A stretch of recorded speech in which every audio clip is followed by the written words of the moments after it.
Bonjour à toutes, bonjour à tous. Il y a 15 jours, dans la première émission de décembre des lunettes de Philippe, j'ai évoqué l'accélération du temps individuel. Je voudrais en venir aujourd'hui à l'accélération du temps collectif. J'ai cité le beau livre d'Hartmut Rosa, Accélération, une critique sociale du temps. Il nous livre dans cet ouvrage un élément troublant. L'accélération du temps collectif a une date de naissance. C'est en 1750, très précisément, qu'on voit se multiplier les remarques, les observations dans la littérature, dans les témoignages. En 1750, les hommes ont eu tout d'un coup l'impression que le temps s'accélérait. Pourquoi 1750 ? Hartmut Rosa ne nous le dit pas et personne ne le sait en réalité. Sans doute des bouleversements importants qui se produisaient à cette époque.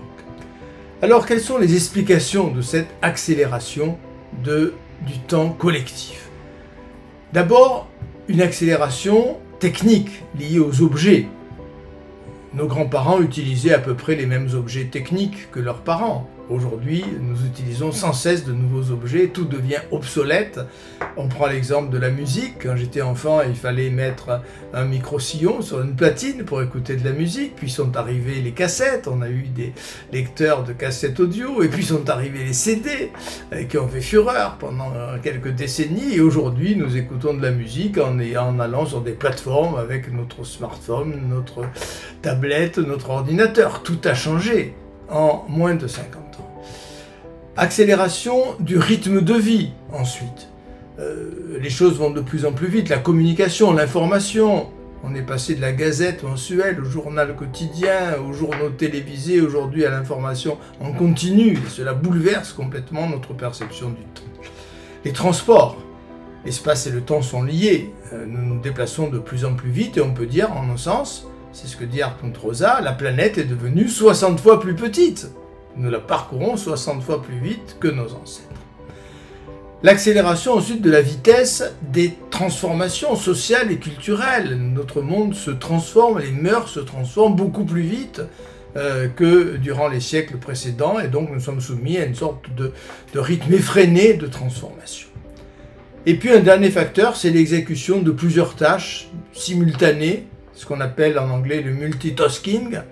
On est un peu ébahi quand on voit nos adolescents taper sur leur smartphone en regardant la télévision et en échangeant avec leurs voisins. Ils sont capables, apparemment, ce dont nous sommes très difficilement capables, nous les adultes, de faire plusieurs choses en même temps. Et cela accélère aussi considérablement le temps. Alors, ces transformations provoquent des pathologies.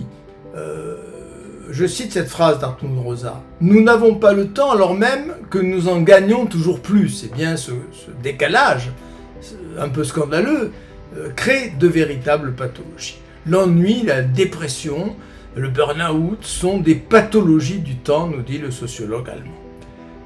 Mais il est à remarquer qu'on note depuis un certain nombre d'années une résistance, apparemment de plus en plus forte à l'accélération. On a vu apparaître des slow food, des slow life, des slow city, des slow tourisme, du slow sex, du slow management, etc. etc.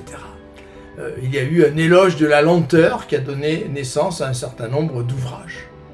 Et Hartmut Rosa écrit cette belle phrase « Il se pourrait tout à fait que dans la société de la modernité tardive, la lenteur devienne une marque de distinction. » Alors allons-nous vers une société de la lenteur? Je vous laisse répondre à cette difficile question.